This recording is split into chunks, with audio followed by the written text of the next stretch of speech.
Boa tarde, a paz esteja convosco. Nessa tarde nós estaremos estudando o livro de Mateus, que nós já vimos do capítulo 1 até o capítulo 7, vimos as bem-aventuranças e o sermão da montanha, que é algo fascinante para mim, porque nos dá ensinamentos profundos e são ensinamentos que nós temos que sempre estar observando, irmãos. Hoje nós vamos falar no capítulo 8, já terminando o capítulo 8, falando sobre o endemoniado gadareno, que no capítulo 8 de Mateus, o título é Os Endemoniados Gadarenos, porque Mateus, ele fala de 2 endemoniados. Já no livro de Marcos e Lucas, ele fala de um. E ele diz que Jesus chegando da outra margem, porque Jesus tinha acabado, irmãos, de acalmar uma tempestade. Jesus chamou os discípulos de homens de pequena fé, porque eles estavam com Jesus no barco e quando eles viram tudo que estava calmo tornar-se uma tempestade, ventos fortes, o barco balançando, água caindo dentro do barco, eles ficaram atemorizados, se esquecendo que Jesus estava ali. E ainda mais, sabendo que Jesus estava ali, eles queriam que Jesus ficasse igual a eles, preocupado, angustiado. Mas ele deu uma ordem, como ele queria que eu e você e os discípulos fizessem isso. Nós devemos dar ordem àquilo que está nos atribulando, aquilo que está nos angustiando. Nós temos que falar com autoridade, porque o Senhor já nos deu. E agora Jesus chega na cidade dos Gadarenos, uma cidade, irmãos, que era mais um povo gentil do que judeu. Eles criavam porcos, judeus não podiam criar porcos, então era tudo contrário ao que os judeus foram ensinados, mas Jesus foi naquela cidade porque Jesus tinha propósito. Jesus vai na tua casa, na tua vida. Jesus, ele vai na igreja onde tu adora porque ele tem propósito. Quando nós buscamos, ele vai.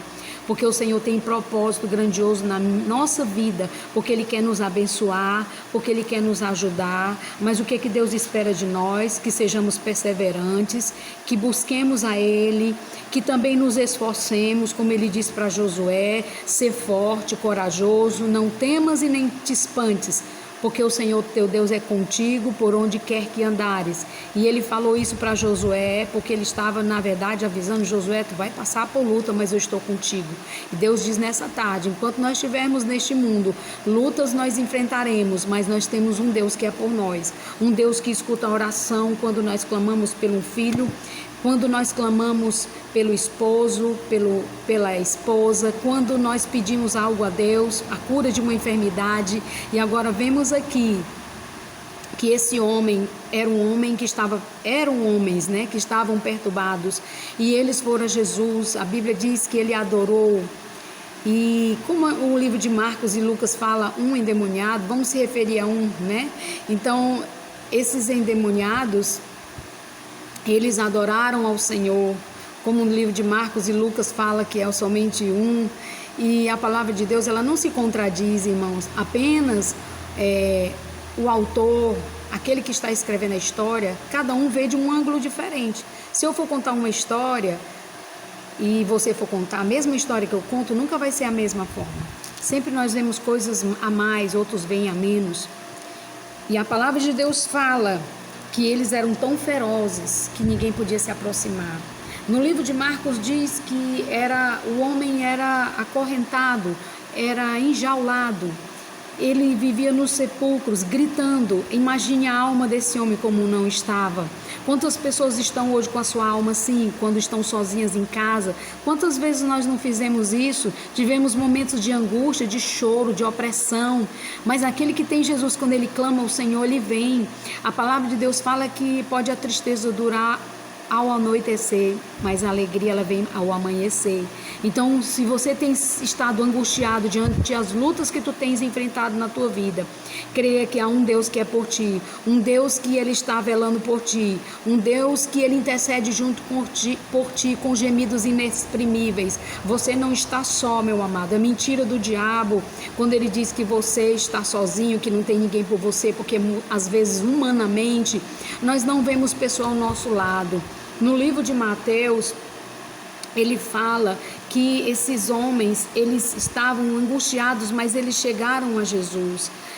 Nos relatos de Marcos e Lucas, diz que ele se cortava, que ele gritava. Os sepulcros naquela época não é como hoje, né? Os túmulos cavados no chão, mas eram cavernas, e aquele homem ficava ali no meio dos mortos, desesperados. Não era isso que eles queriam para a vida dele. Não é isso que você quer para a sua vida, nem eu para a minha. Nós temos um Deus que nos livra, que se nós clamarmos, se nós batermos na porta, a Bíblia diz: pedi e dá-se-vos-á, buscai e achareis. E você vai encontrar no Senhor a resposta.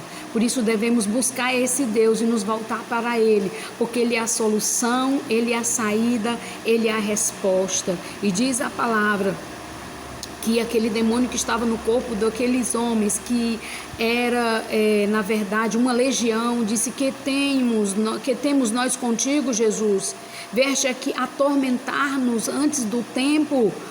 E diz que havia umas manadas de porcos pastando naquele lugar, e os demônios rogaram, eles imploraram, eles pediram que expulsassem eles e permitissem que eles fossem para a manada de porcos. Agora, o mais tremendo que eu acho é que Jesus disse só uma palavra, ele não precisou dizer uma frase, ele não precisou fazer aquela oração comprida, mas ele só disse: ide. E saindo eles, se introduziram na manada dos porcos. E eis que toda aquela manada de porcos se precipitou no mar por um despenhadeiro e morreram nas águas. Só que aqueles homens não souberam valorizar Jesus. Aqueles homens, irmãos, eles não entenderam que Jesus ele estava ali para libertar. Aquele homem precisava de libertação e ele encontrou. Os demais estavam preocupados com as coisas aqui dessa terra. A Bíblia diz que nós temos que buscar as coisas que são do alto e não temos que nos apegar às coisas da terra, porque se nós nos apegarmos às coisas da terra, nós vamos nos esquecer que o Senhor tem um tesouro no céu para nós, que nem a traça ela pode roer, nem a ferrugem também pode comer.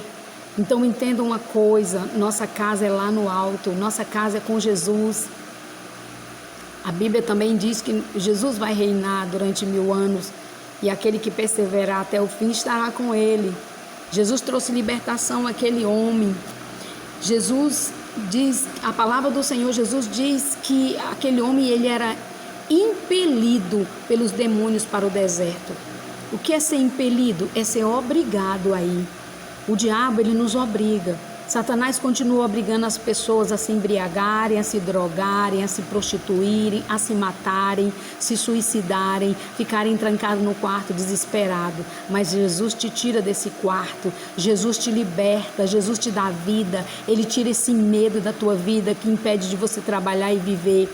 Porque existe medo que faz bem a gente, mas tem medo que faz mal. Tem medo que acaba e destrói a nossa vida. E é esse medo que nós temos que ter o discernimento e repreender. Você tem essa autoridade. Jesus disse que nós temos autoridade para pisar serpentes e escorpiões. Receba em nome de Jesus a autoridade que vem do céu. Diz a palavra que aqueles homens, aqueles donos de manada de porcos, eles subestimaram a Jesus. Eles subestimaram a inteligência de Jesus. E o que significa isso? Eles não quiseram aprender com o Senhor. Eles perderam a oportunidade. Mas lá no livro de Marcos, conta que... Em Mateus não fala, mas em Marcos ele se especifica mais, dizendo que aquele endemoniado, quando ele foi liberto, ele já estava vestido, ele já estava com o seu cabelo cortado, ele já estava bem, já estava sóbrio, já estava um homem normal como antes, e ele queria seguir Jesus. Só que aquele homem liberto, agora ele estava sendo comissionado a ser o primeiro missionário gentil. Agora ele ia pregar nas Decápolis, que eram as vilas que haviam naquele lugar, em Gadara, e aquele homem agora não era para estar mais, não era para caminhar com Jesus, mas ele tinha que voltar para a sua casa. Primeiro ele tinha que contar para a sua família o grande milagre. Jesus disse: volta, vai para a tua casa e conta o grande milagre que você recebeu, a grande misericórdia que eu tive contigo. Porque, irmãos, quando você recebe uma bênção de Deus, é curado. Quando Deus abre uma porta para você naquilo que você precisa, é a grande misericórdia sobre as nossas vidas. Porque nós não somos merecedores de nada, mas temos que sempre nos lembrar que a grande misericórdia de Deus está sobre nós. Que a grande misericórdia do Senhor esteja sobre a tua vida. Porque a palavra de Deus fala que aquele homem, ele voltou para casa, ele tornou-se um missionário.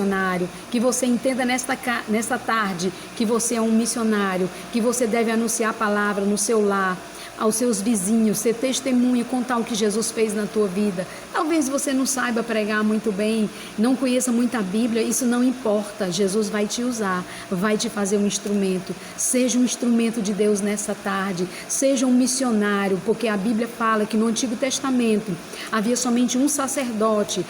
Mas no Novo Testamento Jesus nos comissionou a todos sermos sacerdotes. Todos nós somos sacerdotes de Cristo. Ele é o sumo sacerdote e nós somos sacerdotes em anunciar a palavra do Senhor. Que Deus te abençoe em nome de Jesus, que o Senhor derrame a graça dele sobre a tua vida, te use, te faça instrumento nas mãos dele, em nome de Jesus. Amém? A paz esteja contigo.